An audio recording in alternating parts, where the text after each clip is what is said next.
There comes a moment in every empath's life when something inside them goes completely silent. Not broken, not angry, just done. Carl Jung discovered this wasn't depression or emotional exhaustion. He called it the final stage of spiritual awakening, and it terrifies everyone who witnesses it because when an empath stops caring, they don't become cruel, they become untouchable, and that changes everything. Jung spent decades studying patients who reached this state. What he found challenges everything we think we know about empathy, spirituality, and personal transformation.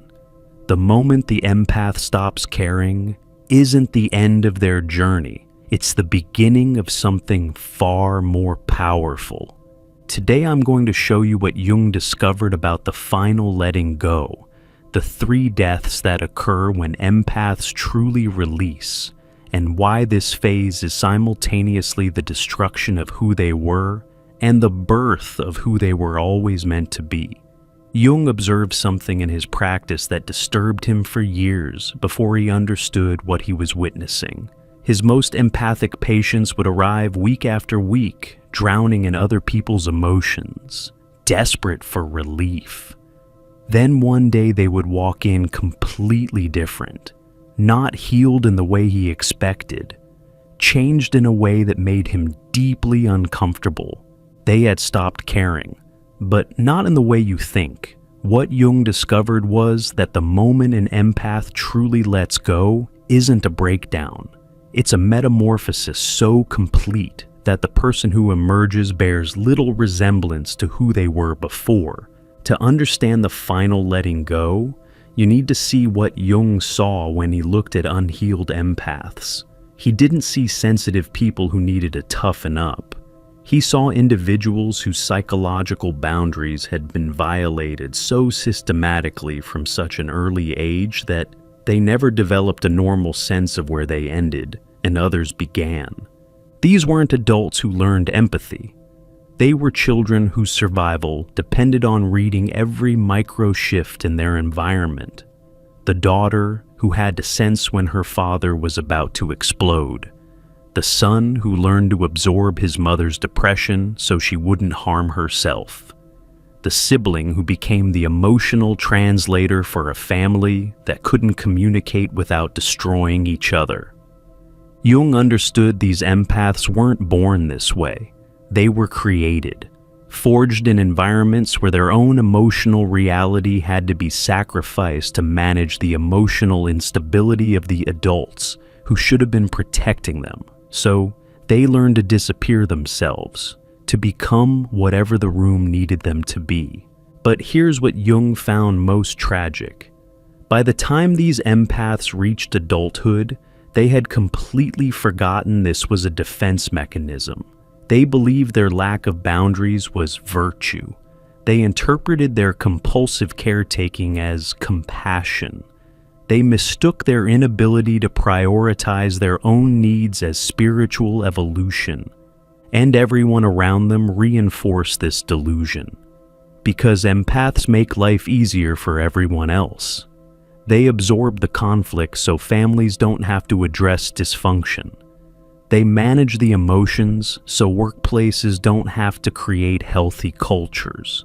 They carry the shadow so friends and partners don't have to face their own darkness.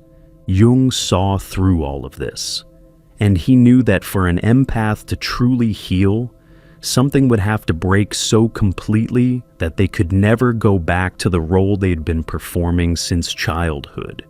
Jung documented that the final letting go never happens gradually. It happens in a moment of such profound disillusionment that the empath's entire worldview shatters. And that moment almost always involves seeing clearly for the first time how much they've been used. Not just used by one person, used by everyone. The entire social structure around them has been designed to extract their emotional labor while giving nothing back. And the empath suddenly sees all of it. Every manipulation, every exploitation, every time someone took while calling it love. But here's the twist Jung discovered. The shattering moment isn't when the empath discovers others were using them. It's when they discover they were volunteering for it.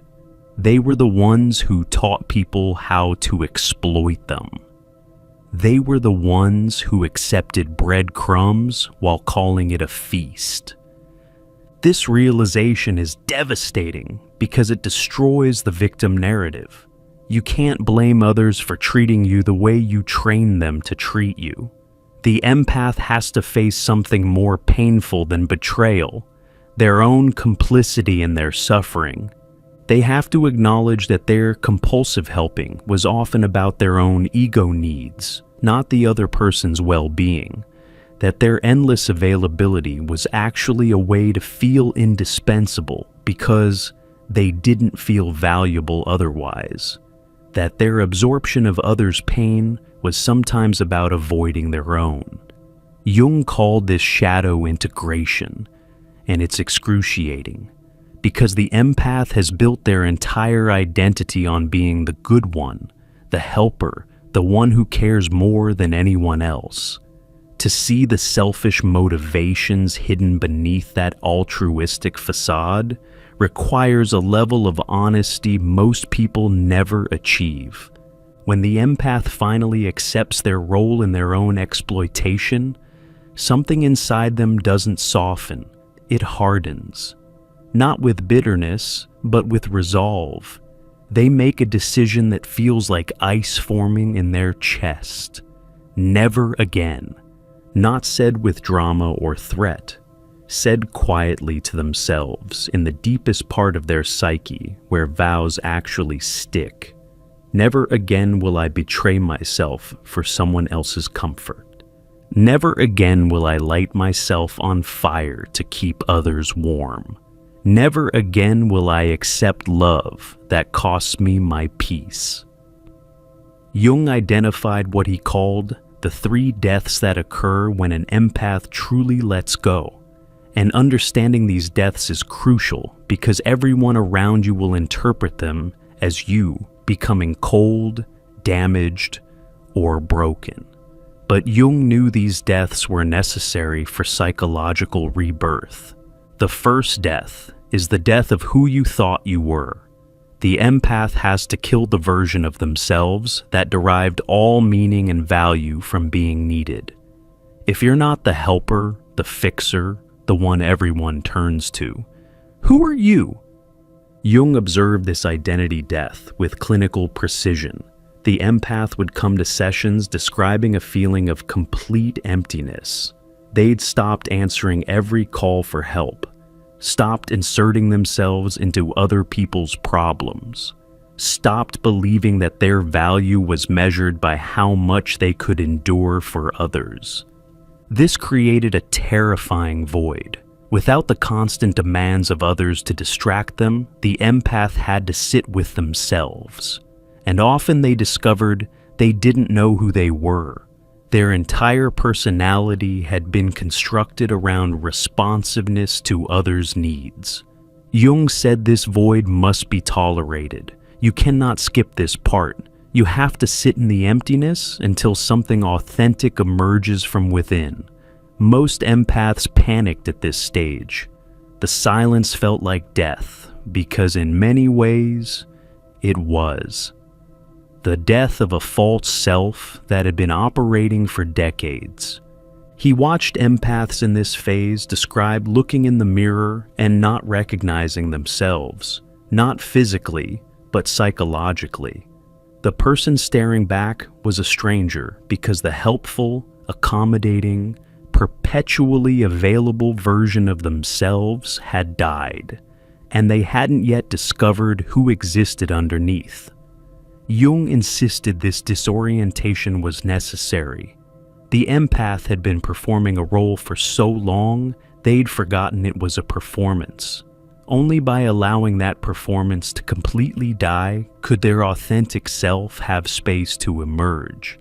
But the death of identity triggered everyone around them. Family members who relied on the empath's emotional management suddenly had to manage themselves. Friends who had grown accustomed to one-sided support found the empath unavailable. Partners who'd been getting all their needs met discovered the empath had needs too. The pushback was intense. People accused the empath of changing for the worse, of becoming selfish, of abandoning responsibilities. Jung noted this resistance was actually confirmation that the death was necessary. The people most upset by your transformation are the people who benefited most from your dysfunction. The second death is the death of the belief that if you just love people hard enough, eventually they will love you back the same way. This requires accepting that some people are fundamentally incapable of reciprocity. Not temporarily incapable because they're going through something, permanently incapable because of who they are. Jung spent considerable time helping empaths grieve relationships that never were what they thought they were. The empath had to accept that their parent would never suddenly become capable of emotional support, that their partner would never magically develop empathy, that their friend would never stop making everything about themselves. This death was particularly brutal because it required killing hope, and empaths are sustained by hope. They stay in impossible situations hoping things will change. They give endless chances hoping people will finally see their worth. They sacrifice repeatedly hoping their devotion will eventually be matched. Jung noted that empaths often mistook potential for reality. They saw what someone could be if they healed, grew, changed, and related to that fantasy version while ignoring who that person actually was. The person's actual behavior showed exactly who they were, but the empath kept relating to the potential. The second death required killing the fantasy person and seeing the real person clearly. Your mother is never going to validate you. Your partner is never going to prioritize your needs. Your friend is never going to show up for you the way you show up for them. This is who they are, not a temporary phase.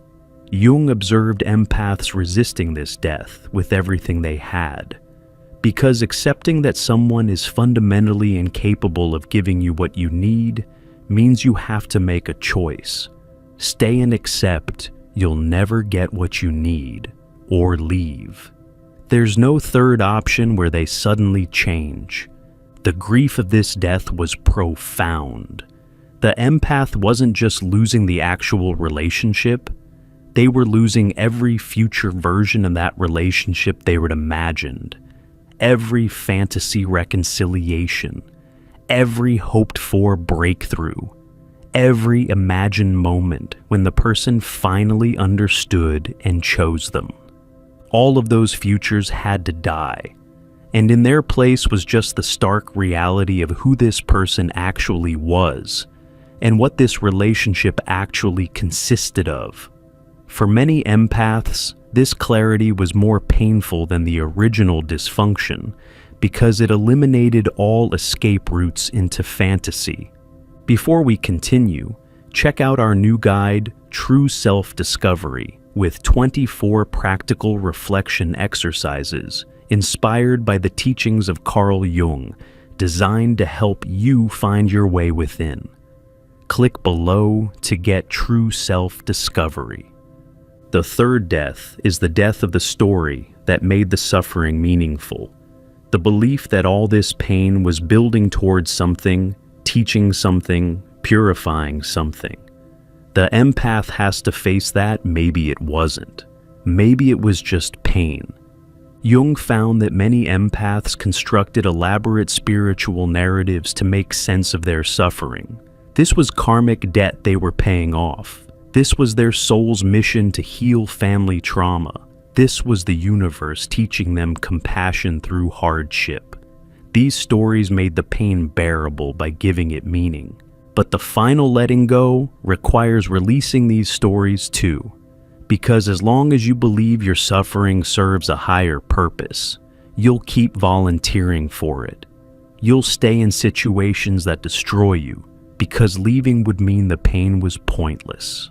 Jung was ruthless about dismantling these meaning-making narratives, not because he was cruel, but because he understood they were keeping empaths trapped. The story that your suffering is noble is the story that ensures you keep suffering.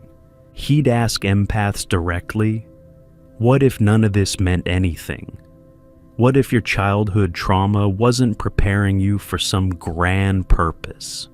What if your abusive relationship wasn't teaching you important lessons? What if your family dysfunction wasn't your responsibility to heal? What if it was all just damage, and the only meaning is what you create going forward? This question devastated most empaths, because without the narrative that their pain served a purpose, they had to confront that they'd been tolerating abuse and calling it growth. They'd been accepting mistreatment and calling it their spiritual path. They'd been staying in dysfunction and calling it loyalty. The third death required accepting that suffering is just suffering. It doesn't ennoble you. It doesn't make you more spiritual. It doesn't earn you anything. And the years you spent in pain weren't preparation for something better. They were just years lost to pain. This realization was simultaneously devastating and liberating. Devastating because it meant accepting how much time had been wasted. Liberating because it eliminated any reason to stay. If the suffering doesn't mean anything, there's no noble reason to continue suffering. Jung watched these three deaths clear the ground completely. Nothing remained of the old identity, the old hopes, the old stories. The empath stood in psychological rubble with no idea how to rebuild. And this is exactly where Jung said they needed to be. What happens after the three deaths is what made Jung so uncomfortable. The empath enters a state he called the silence. Not the peaceful silence of meditation, the hollow silence of someone who has completely withdrawn their emotional investment from the outside world. They stop calling people, not out of anger, just lack of interest. They stop attending events, not to punish anyone, but because the energy required to maintain false connection feels unbearable. They stop explaining themselves, because they've realized most people aren't actually listening. To outside observers, this looks like depression. Family members panic and try to intervene. Friends attempt to pull the empath back into social engagement. Partners demand to know what's wrong. But the empath has become unreachable. Not because they've built walls, but because they've stopped responding to the hooks that used to work. Jung recognized this wasn't depression, it was detachment. The empath was finally, for the first time in their life, not engaged in the exhausting work of managing everyone else's emotional reality. They had unplugged from the emotional matrix. And in that unplugging, they discovered something shocking. Most of what they thought was their personality was actually just responsiveness to others' needs. Strip away the helper role, and a stranger emerged, someone they'd never met. Jung observed that this silence phase varied in length, but was non-negotiable. Some empaths needed months, some needed years. Because in this silence, something crucial was happening. The empath was learning to hear their own voice. Not the voice that echoed what others wanted to hear, but the raw, unfiltered voice that had been buried under decades of accommodating everyone else. This voice said things the empath had never allowed themselves to think. I don't actually like most of my family. This friendship has been one-sided for years. I stayed in that relationship long after I stopped loving them. I've been performing kindness while feeling nothing. I resent almost everyone in my life. These thoughts felt cruel at first. The empath would have waves of guilt for thinking them, but slowly they learned to let the hard truths exist without diluting them, to acknowledge what is without rushing to excuse it or explain it away. Jung called this phase radical honesty with self, and he found it was the bridge between the death of the false self and the emergence of the authentic one. The empath had to spend time in brutal truth-telling with themselves before they could build anything real. During this silence phase, the empath's entire social circle usually panicked. They interpreted the withdrawal as a cry for help and doubled down on trying to pull the empath back. But every attempt at engagement felt like violence to the empath. They weren't ready to perform connection again. They needed to stay in the silence. Jung advised people around empaths in this phase to leave them alone, not with concern or check-ins or attempts to fix, just complete space. But few people could tolerate that, because the empath's silence triggered everyone's abandonment wounds. Eventually, the empath emerges from the silence, but what comes out is so different from what went in that Jung hesitated to even call them the same person. He described it as psychological rebirth, the death of the false self, and the emergence of something authentic that had been suppressed since childhood. This reborn empath possesses qualities Jung found both remarkable and unsettling. They have developed what Jung called ruthless discernment. They can assess a person's character within one conversation. They can predict how a relationship will unfold within 3 interactions. They know exactly who is safe and who isn't. But here's what makes this ruthless. They act on this knowledge immediately. No second chances for people who show them who they are the first time. No benefit of the doubt for patterns they recognize from past exploitation. One strike and you're out. This looks cold to people used to empaths giving infinite chances. But Jung understood it as health. The empath has finally learned to trust their perception instead of overriding it to maintain relationships that hurt them. The reborn empath is also no longer accessible to everyone at all times. They've learned to ration their empathy like the finite resource it is. They're present for people who have earned that presence through consistent reciprocity. Everyone else gets polite distance. This creates a tiered system that might seem calculating, but Jung saw it as wisdom. Not everyone deserves the same level of access to your time, energy, and emotional capacity. The reborn empath has finally internalized this truth. They're still capable of profound compassion, but they've learned to ask, will my involvement actually help this person? Or will it enable them to avoid facing what they need to face? And if the honest answer is enabling, they step back. They let people experience the natural consequences of their choices instead of rescuing them. The third quality Jung identified in reborn empaths was unshakable sovereignty. They have become psychologically self-contained. They don't need external validation to know their truth. They don't need others' approval to make decisions.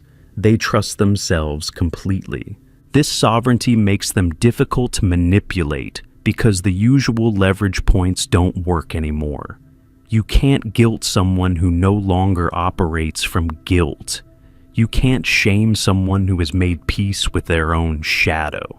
You can't threaten abandonment to someone who's comfortable alone.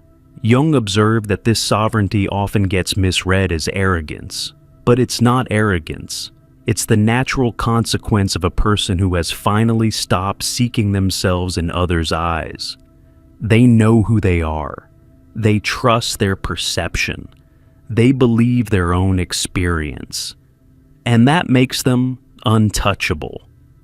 The reborn empath moves through the world completely differently. They enter rooms without immediately scanning for who needs help. They have conversations without absorbing the other person's emotions. They maintain relationships without sacrificing their own needs. They say no without guilt and yes without resentment. Here's what Jung discovered about empaths who complete this final letting go. They develop a form of psychological power that's almost frightening. Not power over others, but power over their own reality that makes them immune to the mechanisms that control most people. They can't be manipulated through their emotions because they're no longer unconsciously driven by them. They feel everything, but they're not controlled by what they feel. They can sit with discomfort without needing to fix it, their own or anyone else's. They can't be controlled through obligation because they've released the belief that they owe anyone anything beyond basic human decency.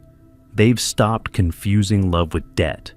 They've stopped confusing compassion with self-sacrifice. They can't be guilted into compliance because they've made peace with being called selfish. They understand that every boundary they set will be labeled selfish by someone who benefited from them having no boundaries. And they're okay with that. This power manifests in how they handle conflict.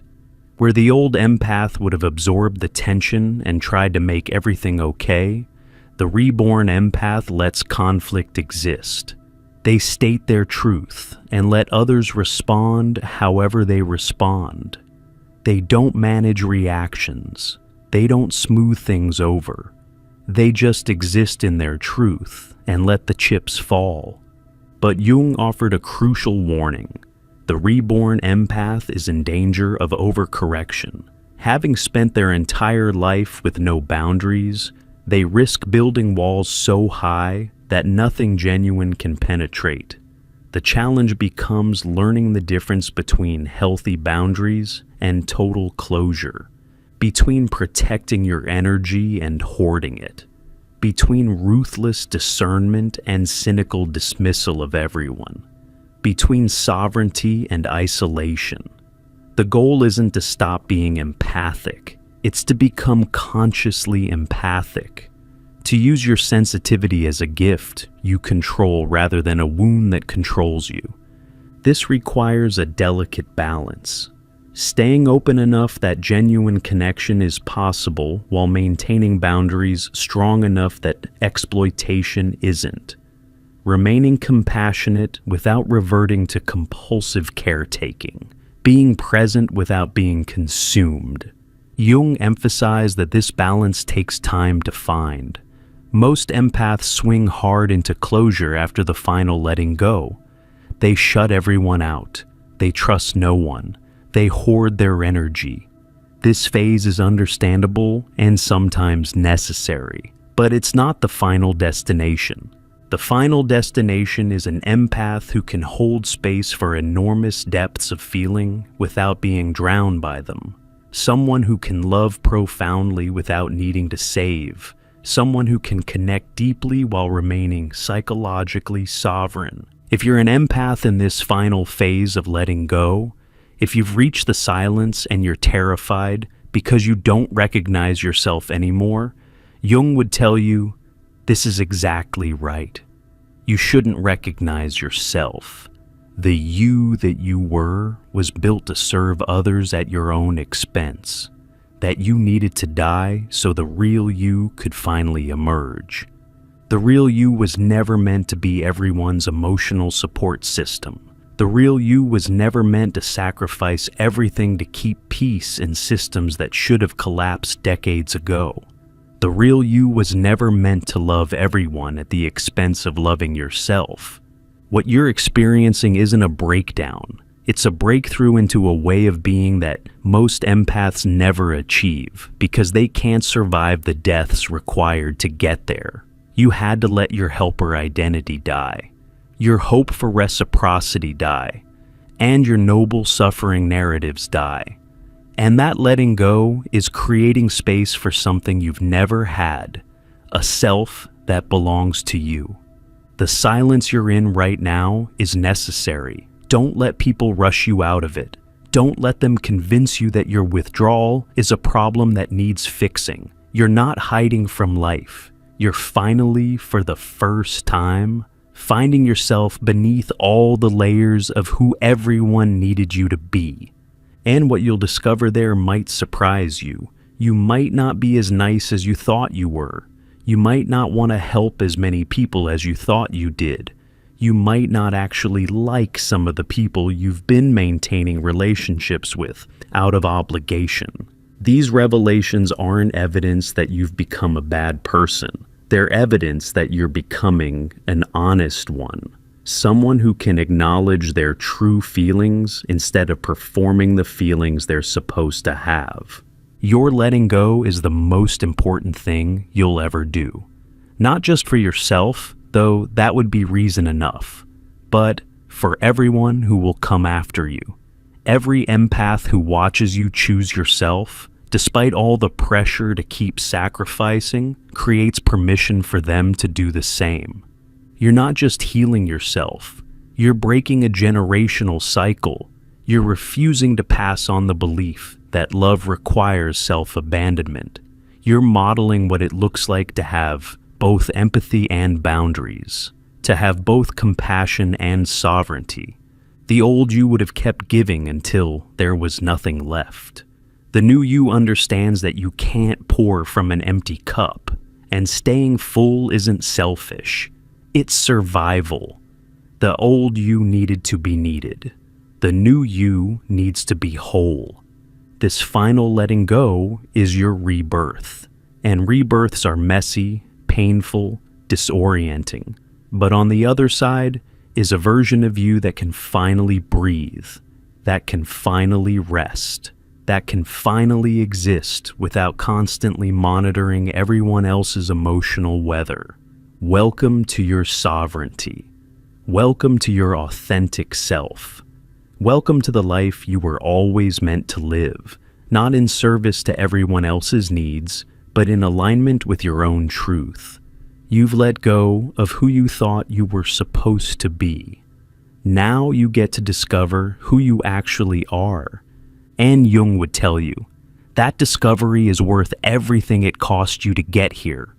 If you haven't yet, check out our new guide, True Self-Discovery, with 24 practical reflection exercises inspired by the teachings of Carl Jung, designed to help you find your way within.